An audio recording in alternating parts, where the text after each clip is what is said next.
I was asked to give a video introduction to the climate summit, the COP26 climate summit in Glasgow recently. Give the world leaders 1 minute. They said, you've got a video, say something to them. And I said, I think, let's assume that we're the only civilization currently in the Milky Way galaxy, perhaps the only civilization there will ever be. That means the Earth is the only island of meaning in a sea of 400 billion suns. And so if we destroy this, we might destroy meaning in a galaxy forever. Discuss.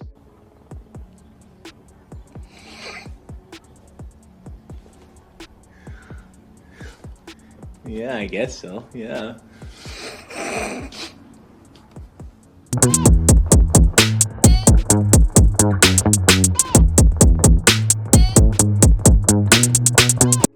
All right, so yeah, I wanted to transition into, so that was talking about like the state of the world and where we are right now. And to be honest, I think all of this is just so obsolete. It's so stupid, man. I don't know why it's so complicated, but you know, it's just unfortunate. Us as humans, man, like we are so destructive. We don't even have to be like that. We don't have to be like this. All these things that we have that create separation, you know, whether it's racism, classism, geopolitics, religion, whatever the case may be, all these constructs are really just set up to keep us separated in minute ways and always fighting. When on the planet, man, we have unlimited resources. Everything that we need is here. It's like you don't even have to be like that, but we are. Anyway, so that got me into wanting to transition into this video. And this video is about the Fermi Paradox. You're probably like, what is the Fermi Paradox? If you don't know, prepare to have your brain blowed, and hopefully it could start, you know, spawning you to be much more open-minded about, you know, life and where we are with things and how and where we are in life in the history of humanity, in the history of the planet, in the history of the universe. Think about where we are. Okay, let's just get into the video.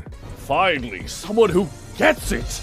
Enrico Fermi is one of the great physicists, legendary Italian physicist, who laid many of the foundations of modern 20th century physics, so-called Fermi-Dirac statistics and all sorts of things. If you do a degree in physics, then you will spend a lot of time revising equations and theories that Fermi did. One of the great legends. The Fermi Paradox. And just so you know, you're gonna go to a lot I know you watch a whole bunch of different channels on YouTube. I know you're interested in all kinds of things, but I'm gonna put you up on some science. You come to my channel, we looking at the cosmos. I am totally into astronomy, not astrology, okay? I am an Aquarius, but I am into astronomy. If I wasn't a comedian, musician, entertainer, what have you, I would have definitely been trying to make my career path that of an astrophysicist or someone working in space doing some sort of, you know. And if I get rich, or when I get rich now, that's still gonna be part of the plan. What's up, NASA? What's up, CERN? What's up, JPL? Is probably the thing he spent least time on, actually. It's almost one throwaway remark that he delivered. and the question is, where are they? By they, I mean aliens. The Great Filter, why civilizations may not survive. The heart of the Fermi Paradox is this. We know that we live in a big old galaxy, in a big old universe. And let's, for the purposes of this discussion, confine ourselves to the Milky Way galaxy. The Milky Way galaxy, we now know, has something like 400 billion suns. And we now know that most of... Think about that. The sun, our sun, is one of about 400 billion just in our Milky Way galaxy alone. Okay. Suns have planetary systems around them. So trillions of planets. The galaxy's been around for pretty much the age of the universe, 10 billion years plus. And so there's a lot of real estate and there's been plenty of time for civilizations to develop. I'm gonna do that one more time just so y'all can really try to catch that. billion suns. We now know has something like 400 billion suns. And we now know that most of those suns have planetary systems around them. So trillions of planets. The galaxy's been around for pretty much the age of the universe, 10 billion years plus. And so there's a lot of real estate, and there's been plenty of time for civilizations to develop in the galaxy. The Fermi Paradox, at its heart, is the statement that notwithstanding the fact that there have been billions of years on billions of worlds for civilizations to arise, we see no evidence of any of them in the galaxy at all. So the paradox is why? Paradox. And I think it's a very good question. It's an extremely good question. And there can be many answers. And the great fun, or the great, I would say the intellectual value of the Fermi Paradox, if we accept that we haven't seen any, so let's accept that. Let's accept that there isn't a UFO sat in some warehouse in Roswell or something like that. Let's accept that we haven't seen any. Let's accept, well, we have to accept the picture that I've just given you about the Milky Way galaxy and its age, because that's a measurement, so we know that. The question is then, why? How do we resolve these apparent contradictions, paradoxes?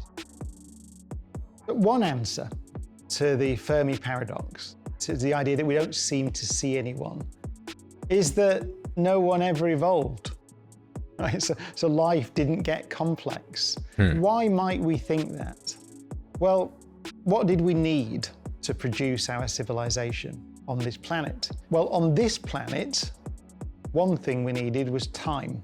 We have good evidence that life was present on this planet 3.8 billion years ago, perhaps even earlier. The planet is 4.5 billion years old. So we know, as a matter of fact, as an observation on this planet, that life was present 3.8 billion years ago. But it took 3.8 billion years, give or take a few tens of thousands of years, to go from the origin of life to a civilization. Let's say from cell to civilization. 4 billion years. That's 1/3 of the age of the universe. So a possible answer to the Fermi Paradox, the question of why there are no civilizations, is because the Earth is pretty much unique in the Milky Way galaxy in that it was stable enough, the climate, the conditions on Earth were stable enough for long enough for life to go from cell to civilization. If you think about it, that's a big ask. What I'm saying is, on this planet, an unbroken chain of life existed for almost 4 billion years, notwithstanding the fact that we live in a violent universe. Wrap your head around that for a moment, right? Now think about where we are right now in life. How long we've been, it's only been a few hundred years where civilization has been how we got it right now, meaning as far as like America and all that good stuff, from how you know life to be. It's only been a couple hundred years. A couple hundred years out of millions of years, hundreds of millions of years, hundreds of billions of years. And we are about to destroy it in a matter of, like, a nuclear bomb going off will destroy everything. Out of all this time, you heard him just say how long it took for life to develop on the planet, from microbe to civilization. Hundreds of billions of years. And here we are, about to destroy it. It's crazy. The sun must have been stable enough for long enough. We know the output of the sun has changed over those billions of years, but it's not changed so radically that it managed to erase, destroy life on Earth. We know that we live in a violent universe. We know there are supernova explosions all over. The dinosaurs ain't here no more. Something had to have happened, right? And obviously asteroids. The planet has been getting hit with asteroids since its beginning. The moon, obviously, you see so it's not like we are exempt from anything like that happening now. I think in 2029 it's projected to be a comet heading right towards us right now, and we're trying to figure out. I think by next year in 27 we're supposed to have finally developed a ricochet, something that'll shoot it, that'll be able to break up the asteroid before it gets here and destroys us all. Like people aren't even aware of this type of stuff. Like it could happen right, like something could pop up right now because we really don't have the defense of, if it was a rogue planet or anything could just pop up right now, and it would be so quick. If we could see it, it would hit us so quick we wouldn't even respond. It would be just us getting ready. Anyway, I don't mean to spook y'all, but we take life and where we are, the timing that we have on this planet so much for granted. And here we are sitting here killing each other and fighting over resources and land and and beliefs, and it's crazy. The place. It turns out that there have been no stars massive enough to explode as a supernova in a way that would damage life on Earth or erase life on Earth in this vicinity for 4 billion years. We know that nothing has happened. We know that there have been impacts on the Earth. We know that the famous impact that wiped out the large dinosaurs, there's been no impact big enough to destroy the unbroken chain or break the unbroken chain of life. 4 billion years. So maybe it's the case that whilst there are billions of planets which may have liquid water on the surface, may have oceans that can support life, it may be that none of those planets in the Milky Way galaxy have been stable enough for long enough to produce a civilization. So that would be a property of the planet itself, the so-called rare Earth hypothesis. Actually, I should say it's a property of a solar system, not really just a property of the planet, the property of the parent star. You could ask the question, well, if it was a binary system, for example, a binary star system, many stars are binary star system. Is it possible to have a planet with a stable climate, stable enough orbit in a binary star system to support an unbroken chain of life for 4 billion years? Perhaps not. When we talk about rare Earth, I think I would like to talk about rare solar system. Another possibility with the Fermi Paradox is that it's not a paradox, they are here. So there are intelligent civilizations out there and they are present in the solar system. It's possible. Let's think, for example, what such an intelligence might look like. Well, who knows? They could have sent nano machines to our solar system. There could be probes all over the place in the solar system, but if they're the size of an iPhone, then we'd have coordinates. Let me go back. Think, for example, what such an intelligence might look like. Well, who knows? They could have sent nano machines to our solar system. There could be probes all over the place in the solar system, but if they're the size of an iPhone, then we'd have no way of detecting them. So it could be the technology of a sufficiently advanced alien species, civilization, is so beyond anything we can comprehend or detect. We wouldn't even know. That we haven't seen it and we've been fooled into thinking that there are no advanced civilizations. And that's certainly entirely possible. Yeah, it's totally possible. And what's even interesting, so if you think about it, what the planet is, 80% water, 70% water, something like that.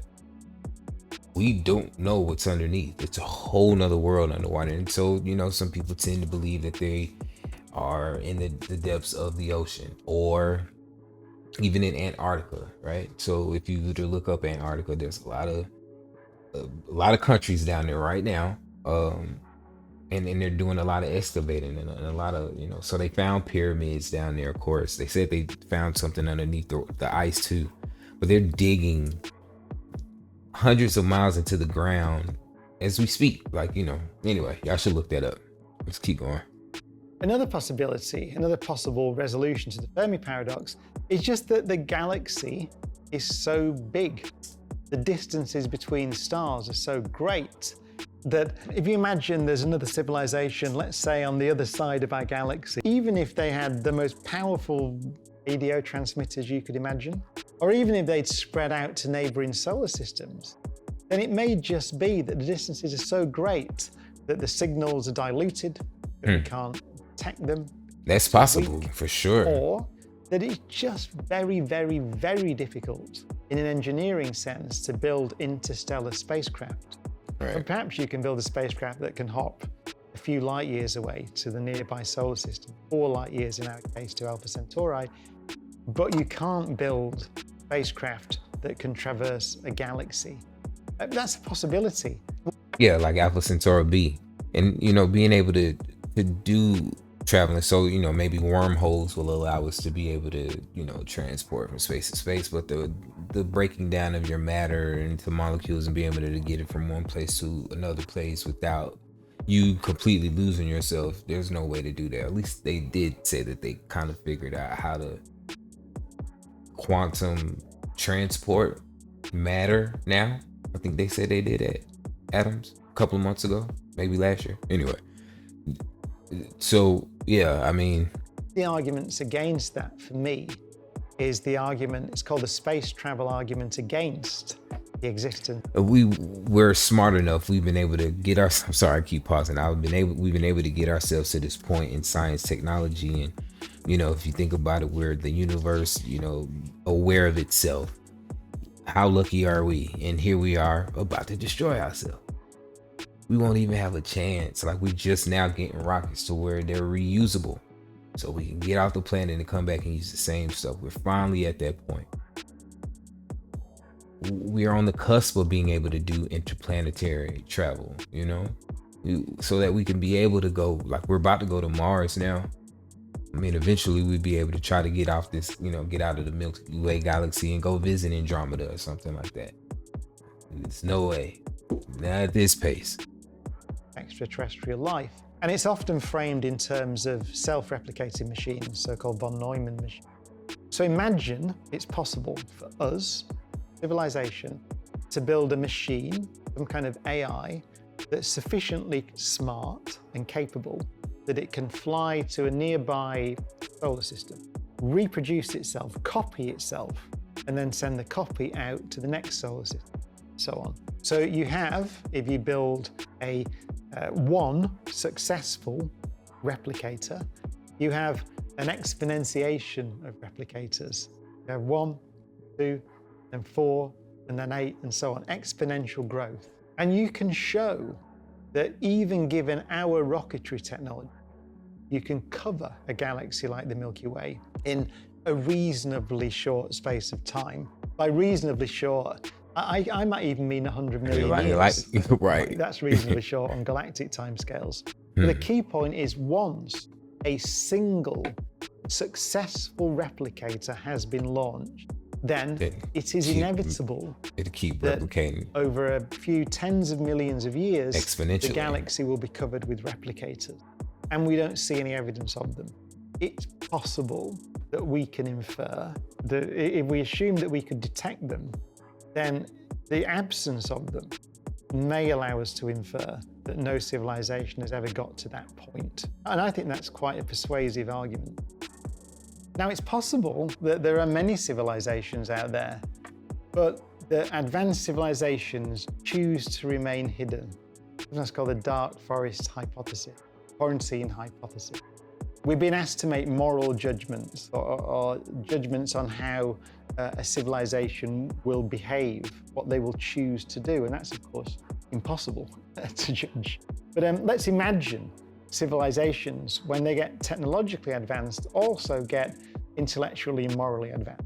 And let's say that they choose, perhaps for good reason, let's say they choose to remain hidden because they don't want to draw attention to themselves. Let's say it's inevitable that if you think about it carefully and you think there are other advanced civilizations out there, then you choose to remain silent.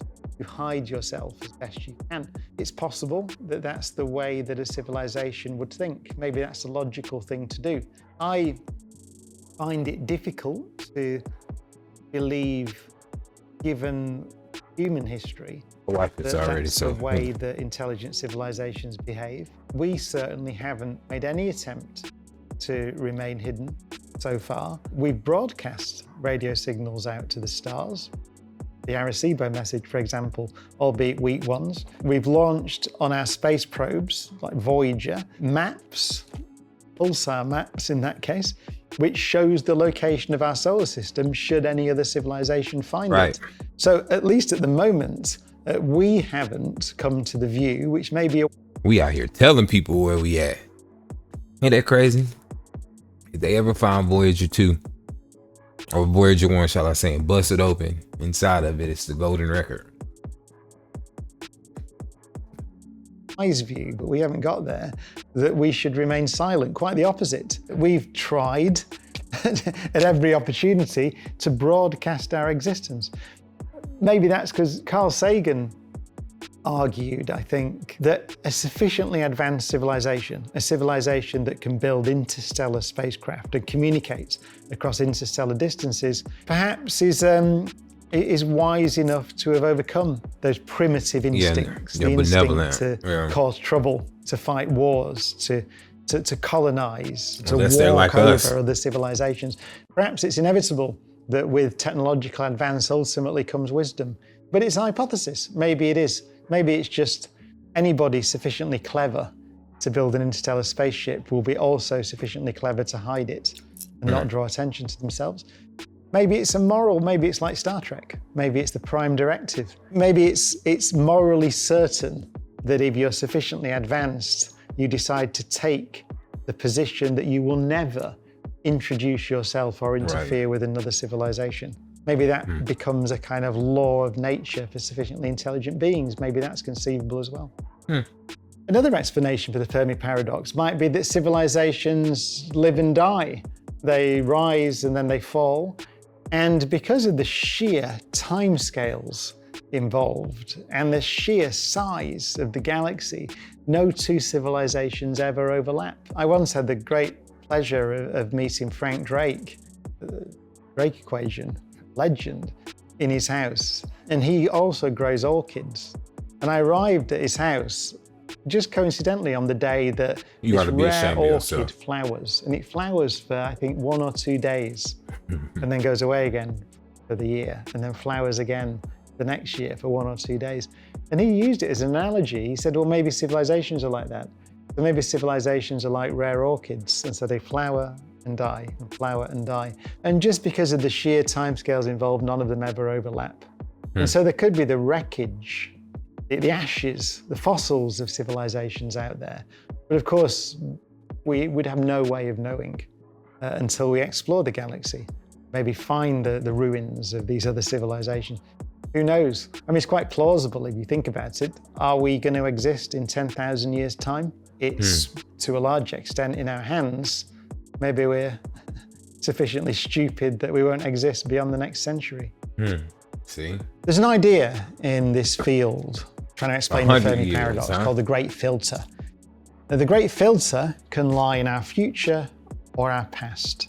So let's think about what it would mean for a great filter to lie in our future. That would mean that civilizations do arise in the Milky Way galaxy and get to somewhere like the position that we're at now. So they develop rocketry, they develop nuclear power, nuclear weapons, for example, they industrialize, but then there's a filter in the future that stops them becoming true spacefaring civilizations. So stops them becoming multiplanetary species and stops them ultimately traveling between solar systems to begin to colonize a galaxy. So why might that be? Why might there be a filter waiting for us in our not too distant future that's going to stop us going onto Mars and stop us escaping our solar system? What might stop us from becoming an interplanetary species and ultimately traveling out beyond our solar system? I don't think it's technology.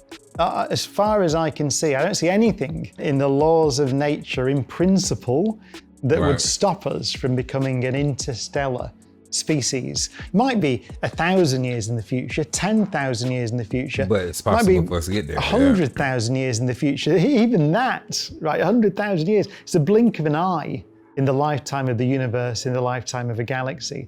So I don't see any reason in principle why we couldn't become an interplanetary, interstellar species other than potentially our own stupidity. And I think that Probably, it how we're could gonna be go. one of the I think reasons so, right? why we don't see any other civilizations around. It could be that our knowledge, our scientific prowess It always gets us exceeds to a our point. wisdom, Right. exceeds our political skill. It could be that once a civilization develops the means to destroy itself It in the usually form, does. for example, of nuclear weapons or biological weapons, or maybe some kind of a lack of control of AI, Right. who knows? It may be that once a civilization acquires that technical know-how, then it goes ahead and destroys itself essentially inexorably, because it's just too difficult politically to run a civilization that has the power to destroy itself. That sentence right there, that does it for me, man. You know, like when I think about all this and talk about all this stuff, it's just like, yeah, and unfortunately, humanity has, we've always, with all the good, it's always been the bad as well. It's been equal. With the great technology that we get access to and that we get to use, there's always people that pervert it, So,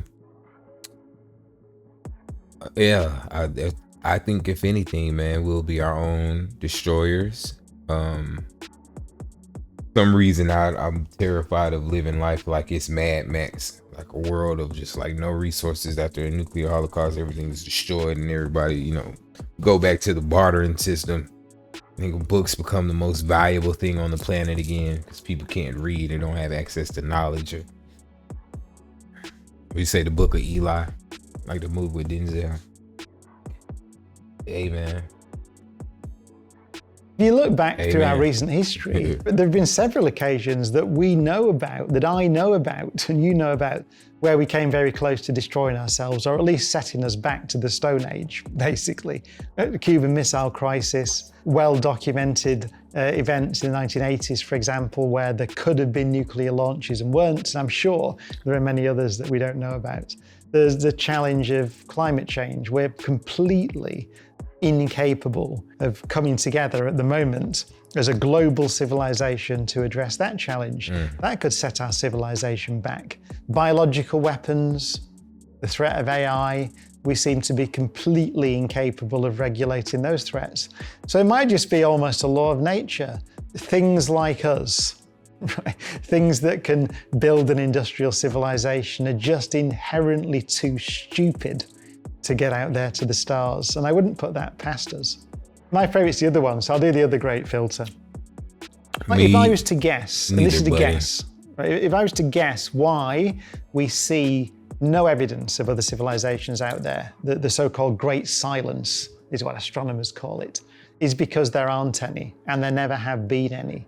That's my guess. The reason I guess that, and I emphasize it's a guess, is biology. So if you look at the history of life on Earth, then we see that life began. Now, what's interesting about this is what he's about to say.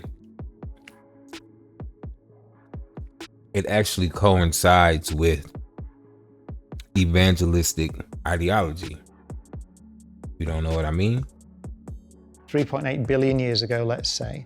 But then we see for the best part of 3 billion years on this planet that there's nothing more complex than a single cell. 3 billion years. It's only in the last billion years or so, perhaps a little bit less, that multicellular life has existed on this planet. And there could be good biological reasons for that. One that springs to mind is the evolution of what's called the eukaryotic cell, which is the cell with the cell nucleus and all little organelles and chloroplasts in plants and all those things, which form all multicellular living things on the planet. Those cells, which seem to be prerequisite for complex multicellular life, evolved once on this planet, as far as we can tell. It's pretty widely accepted, called the fateful encounter hypothesis. And so it seems that there was a very unusual evolutionary event at some point, maybe a billion and a half, even 2 billion years ago, that laid the foundations for us. If that's typical, if it typically is the case that it takes 4 billion years from cell to civilization, then I think there may be very few planets in a typical galaxy which are stable enough or long enough for that process to proceed. And we could be, for all we know, on the fortunate end of evolutionary timescales. We don't know. Let's imagine that actually we were on the lucky side, and really, on a typical planet, if there is such a thing, then it takes 3 or 4 times as long. That would exceed the current age of the universe. My guess is that whilst I think there might be microbes all over the place, I wouldn't be surprised, I'd be delighted, but I wouldn't be surprised if we found evidence of microbes on Mars, Europa, Enceladus, even in the subsurface oceans of Europa's the places moon of Jupiter. potentially even as far out as Pluto, right, in subsurface lakes. If they exist, liquid water below the surface, who knows? I wouldn't be surprised if we find microbes all over the place. But a galaxy full of complex living things, other planets with not only complex life, but sentient life, things as smart as us, things smart enough to build the universe rockets aware of and head out itself. to the stars. My guess is that a typical galaxy may have less than, on average, less than 1 civilization per galaxy. Let's put it that way. But actually, just to say, there's a very famous book I'd strongly recommend, Barrow and Tipler, called The Anthropic Cosmological Principle. It's a great book. One of the books I grew up with. Anthropic Cosmological. And in that book, Barrow and Tipler say that in their view, there might be 1 civilization in the observable universe, which should be us, right? So who knows whether we should go that far. But I think civilizations are very rare. You see what I'm saying? And I think it's the biology. So I'm guessing, I'm maybe giving the you a only one guess. with I'm saying that in souls, my only one opinion, made, I think you know what I mean? there's 1 civilization in the Milky Way galaxy, and there only has ever been 1, and there might only ever be 1, and that's us. Which, by the way, means that we have a tremendous responsibility not to mess this up. Because as I said I was asked to give a video introduction to the climate summit, the COP26 climate summit in Glasgow recently. Give the world leaders 1 minute. They said, you've got a video, say something to them. And I said, I think, let's assume that we're the only civilization currently in the Milky Way galaxy. Perhaps the only civilization there will ever be. That means the Earth is the only island of meaning in a sea of 400 billion suns. And so if we destroy this, we might destroy meaning in a galaxy forever. Discuss. So that's my guess. However, that's a hypothesis. I will be delighted if it turns out that's not true.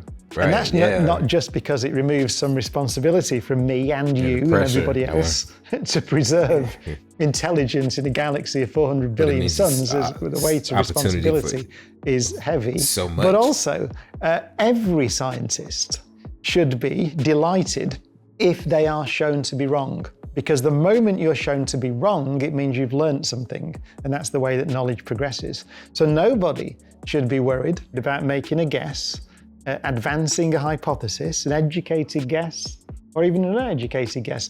Don't worry about doing that. As long as the moment it turns out you're wrong, and me being wrong, by the way, would constitute a flying saucer landing and some aliens coming out like ET and saying hello, so that would be brilliant. But it would be doubly brilliant because it would turn out that I'd learned something about the universe, which is that complex civilizations are not as rare as I think they are, or civilizations aren't as rare. So that would be a good thing. So there's a lesson. Awesome talk. I love that. Hope you were able to get something out of that, man. Because the Big Think members community where you get access to videos early, ad-free. Yeah. Y'all make sure y'all go and hit that like button on Big Think. Go and follow it. I love this channel. Physicist Brian Cox is incredible. He has a lot of other videos on here and stuff like that, but I was up till maybe like 3 or 4 the other night, and this popped up, and I knew I wanted to share this with y'all, and so that's what I ended up doing. I made sure I had not too far off. I kept putting it, I kept clicking on it so that it'd still be in my history, so I could pull it up quickly for y'all. But yeah, man, it's so I can keep bringing this kind of content to you. I don't see too many people talking about science and the cosmos and what really matters, and so I plan on bringing that to you and talking and doing it in my music and in my stand-up. I talk about this in my stand-up, so it all works. It all comes together.